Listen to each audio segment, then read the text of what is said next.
तो आज मैं आपको सिखाने वाली हूँ प्लाजो, जो कि खुली घेर का बिल्कुल बनेगा, लेकिन अम्ब्रेला कट नहीं होगा। ये अम्ब्रेला कट जैसा ही होगा।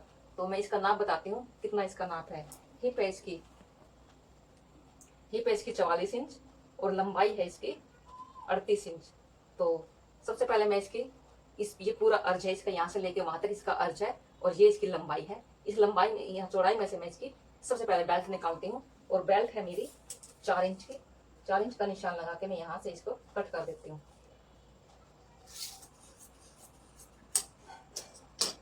ये मैंने बेल्ट को कटिंग कर दिया है,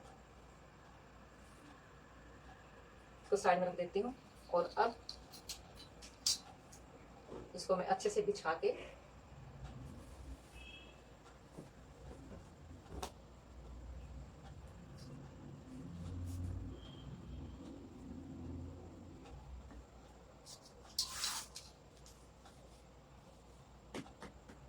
बिछाने के बाद अब मैं इसकी बताती हूँ किस तरह से इसको लेना है। यहाँ से लेके यहाँ तक इसकी जो क्रॉस लाइन लेनी है वो मेरे को 3-3.5 इंच के करीब मैं यहाँ से निशान लगा देती हूँ इसका। ये निशान आ गया यहाँ पर। और इसके बाद मैं लूंगी हिप का चौथा हिस्सा जमा 2 इंच। तो मैं यहाँ से लेके यहाँ तक लूंगी। हिप इसकी 44 है, 44 का चौथा हिस्सा 11 और उसमें मैं 2 इंच जमा करूंगी तो वो 13 इंच हो गए। यहाँ से यहाँ तक ये मैंने निशान लगा दिया। इस निशान के लगाने के बाद यहाँ मैंने जो निशान लगाया है इसकी यहाँ से यहाँ तक जितनी लंबाई आई है इसकी, ये 17 इंच आ रही है यहाँ तक, उतना ही मैं यहाँ से भी लूंगी।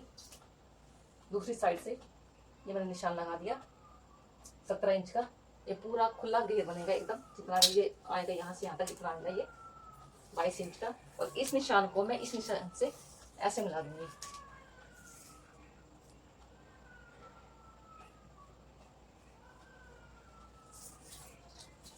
इसको फुट्टे से अच्छे से मैं मिला देती हूँ। ये अब इसको कटिंग करके दिखाती हूँ किस तरह से इसकी कटिंग होगी। ये मैंने इसको कट कर दिया है और अभी इसको उठा के ये जो इसका सीधा हिस्सा है इसको ऐसे इसके ऊपर रखूंगी। तिरछे के साथ तिरछा और सीधे के साथ सीधा मिला के इस तरह से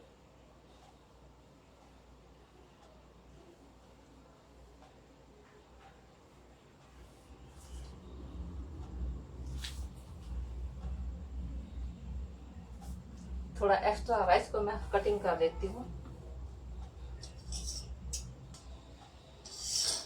एक बराबर करने, हाँ, ऊपर से मैं इसकी बेल्ट के लिए छोड़ के और इसका आसन लूंगी मैं यहाँ से 13 इंच।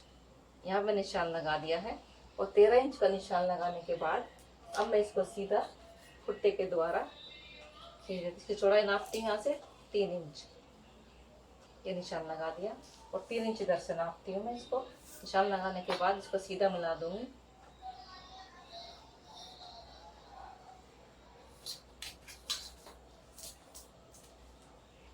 और जो इसकी क्रॉस लाइन की लंबाई है वो 13 इंच है, मैंने यहाँ निशान लगा दिया है। 13 लगाने के बाद इसको मैं सीधा बाहर की साइड निकाल लूंगी ऐसे और यहाँ से कर्व देते हुए इस तरह से इसकी गोलाई दूंगी मैं। इसकी गोलाई देने के बाद अब मैं नापती हूँ इसकी लंबाई जितनी यहाँ से आ रही है, जितनी भी लंबाई यहाँ से इसकी उतनी ही मैं यहाँ से भी नापूंगी। बहुत ही कम इसकी आई है क्योंकि इसकी जो खुला जो घेरा है वो ज्यादा है, इसलिए इसकी लंबाई यहाँ से कम ही आएगी। और हल्का सा मैं पहले यहाँ से कर देती हूँ 1 इंच के करीब, इसकी मैं गोलाई कर दूंगी यहाँ से, तो ये ऊपर नहीं उठेगा बिल्कुल भी। इस तरह से मैं इसकी कटिंग कर देती हूँ फुट्टे के द्वारा इस तरह से।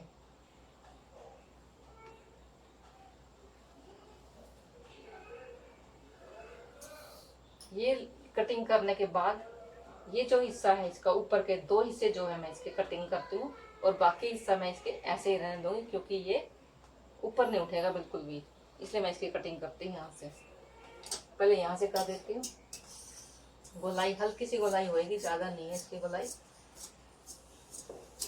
ये मैंने कट कर दिया है और कट करने के बाद इसको मैं रख देती हूँ इस तरह से। और ये दो हिस्से ऊपर के उठा के इनके मैं कट कर देती हूँ।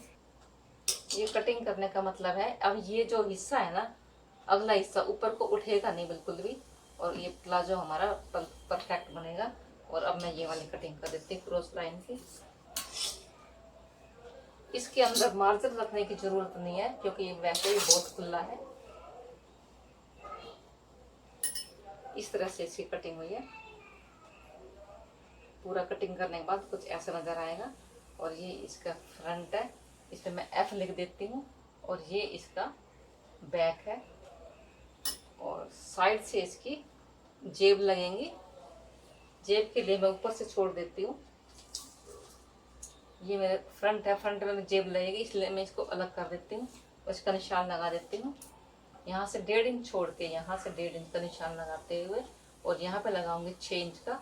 यहाँ पे कट लगाऊंगी, और कट लगाने के बाद हल्का सा कट लगाऊंगी ये, और फिर मैं आपको जेब लगा के दिखाऊंगी किस तरह से इसकी जेब लगेगी।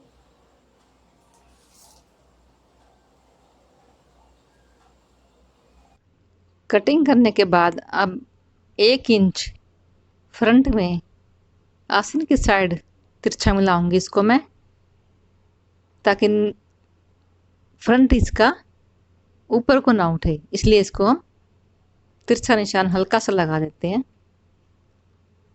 मैंने कटिंग कर दिया, और कटिंग करने के बाद अब मैं पॉकेट का निशान लगाऊंगी ऊपर से 1.5 इंच छोड़ के, और 6 इंच का इसका पॉकेट का मुंह रखा है मैंने।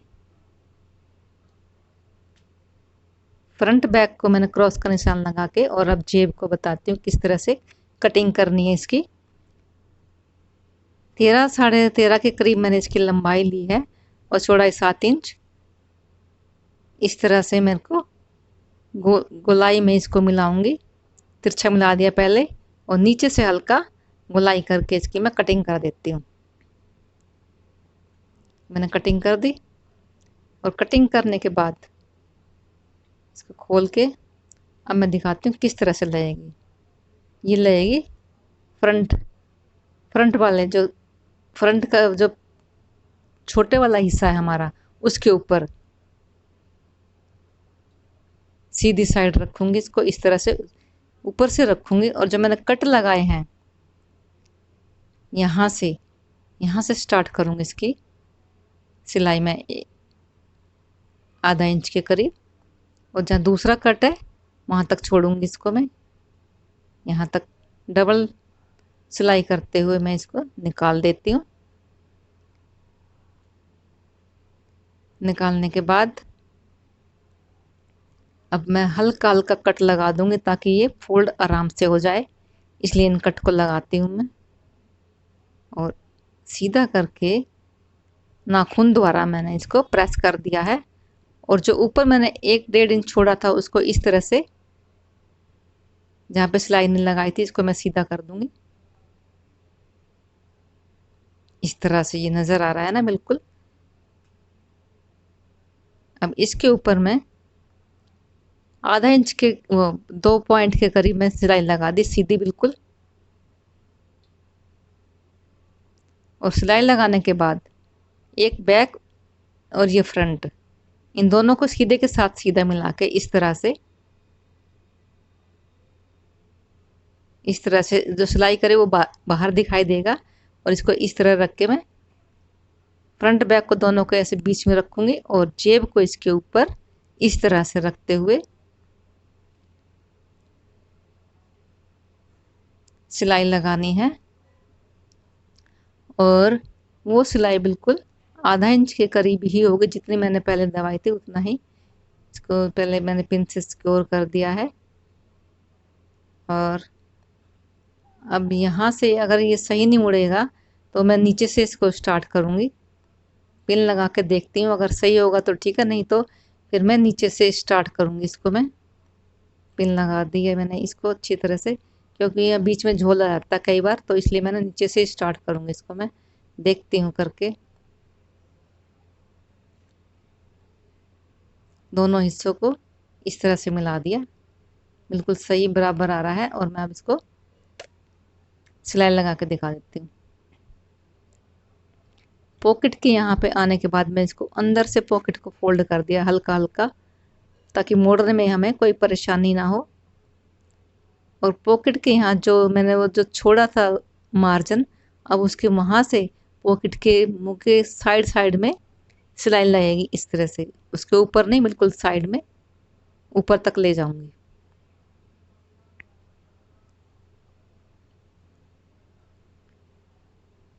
धागे को कट करने के बाद अब इसको मैं सीधा करके दिखाती हूँ किस तरह से सीधा होगा ये।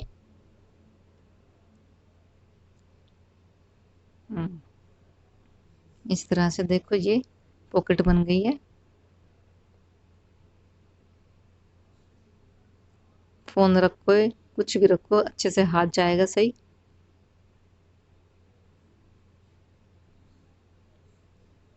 अब मैं इसको मशीन के ऊपर रख के ये जो ऊपर मैंने छोड़ा था वहां से सीधी सिलाई लगाऊंगी 1-1.5 इंच की। और जो ये मुंह के सामने का जो कपड़ा था इसको मैं अंदर फोल्ड करते हुए अच्छी फिनिशिंग से सिलाई लगा दूंगी, इस तरह से फोल्ड करके, ताकि ये बाहर रेशे से नजर नहीं आएंगे।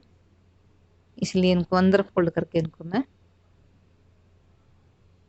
फिनिश कर देती हूँ अच्छे से।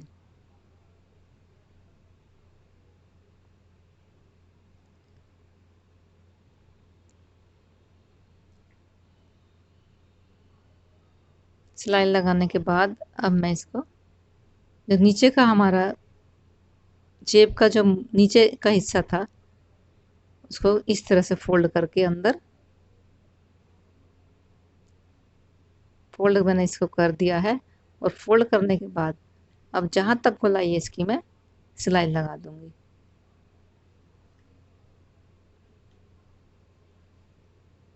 इस तरह से अंदर फोल्ड करूंगी।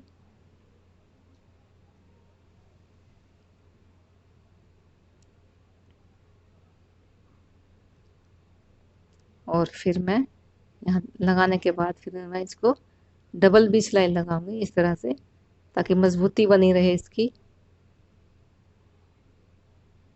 इस तरह से मैंने इसको लगा दिया है और जेब हमारी परफेक्ट तैयार है बिल्कुल। ये देखो इस तरह से बिल्कुल सीधी सफाई से बहुत ही सुंदर लगी है। सिलाई लगने के बाद अब बैक और फ्रंट को दोनों को साथ साथ जोड़ूंगी। ये बैक है और ये फ्रंट है। आसन आसन भी बोलते हैं इसको,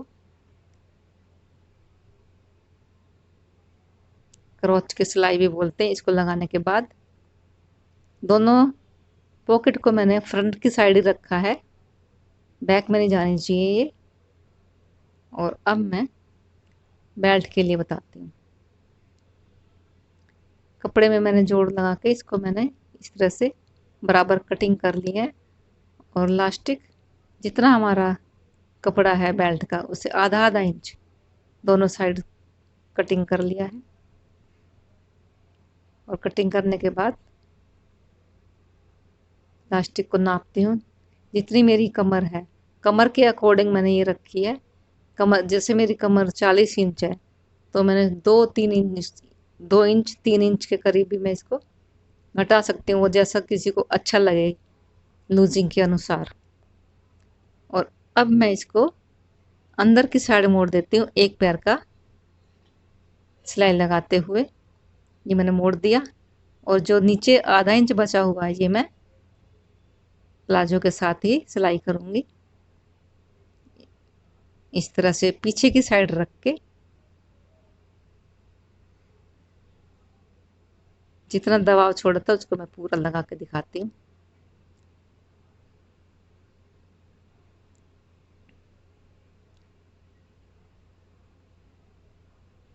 ये पूरा मैंने लगा दिया। और लगाने के बाद इस कपड़े को मैं जो मैंने सिलाई लगाई थी इसके ऊपर कवर करती हुई किनारे की सिलाई लगाऊंगी और पूरा बंद करके दिखाती हूँ किस तरह से। सिर्फ बेल्ट के लिए जो हम इलास्टिक डालेंगे उसके लिए मैंने जगह छोड़ी है और उसको कैसे डालेंगे मैं आपको दिखाती हूँ।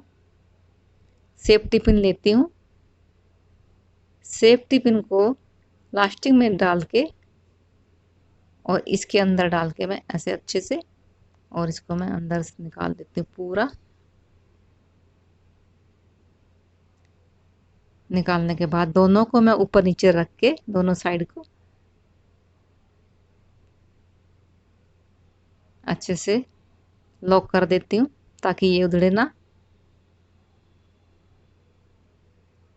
पक्का करने के बाद मैं इसको दिखाती हूँ किस तरह से लगेगी। ऐसे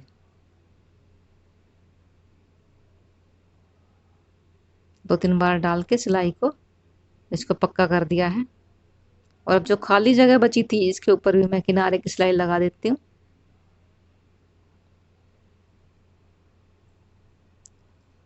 इस तरह से किनारे की सिलाई मैंने लगा दी है। ऐसे धागा कट करने के बाद ये देखो इस तरह से इलास्टिक डलेगी इसके अंदर। बराबर बराबर सब जगह से गैदर सही जगह से आनी चाहिए बिल्कुल, कहीं ज़्यादा या कम नहीं होना चाहिए, नहीं तो ये घूम जाता है इधर उधर घेरा इसका। और इसके बाद मैं आपको नीचे का हिस्सा दिखाती हूँ कितना हमें किस तरह से मोड़ना है। दोनों मोरियों को हमें लेग लेंथ से लेके इस तरह से मोड़ना है। तो इसके पहले मैं लगा लेती हूँ लास्टिक के ऊपर सिलाई। तो बीच में रखेंगे बिल्कुल सिलाई को, और जो फालतू कपड़ा आ रहा है उसे ऊपर या नीचे थोड़ा थोड़ा छोड़ दूंगी।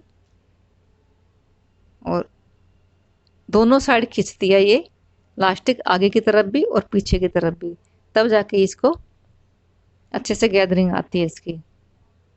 इस तरह से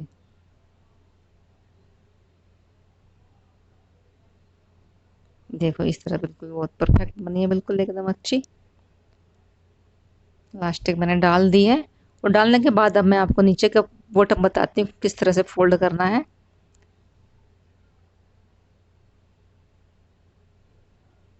इस तरह से फोल्ड करना है, आधा इंच हमें नजर आना चाहिए ऊपर, हल्का सा फोल्ड करके अंदर फिर इसको हम इस तरह फोल्ड कर देते हैं। पूरा फोल्ड हो जाएगा। अब आपको दिखाती हूँ इस तरह से ये गैदरिंग की सिलाई लगाएंगे। अब ये सिलाई बिल्कुल बहुत ही अच्छी तरह लगनी चाहिए, खिंचाव नहीं आना चाहिए इसके अंदर बिल्कुल भी। खिंचाव आता है तो ये फिर ये उठता है हमारा प्लाजो। ये गैदरिंग वाली सिलाई को बहुत ही अच्छी तरीके से देखो हमारा प्लाजो तैयार हो गया है बिल्कुल। पहनने के बाद कुछ इस तरह से नजर आएगा। पॉकेट भी है साथ में। पसंद आई हो वीडियो तो लाइक शेयर जरूर करना, बेल का बटन जरूर दबाना। Thank you.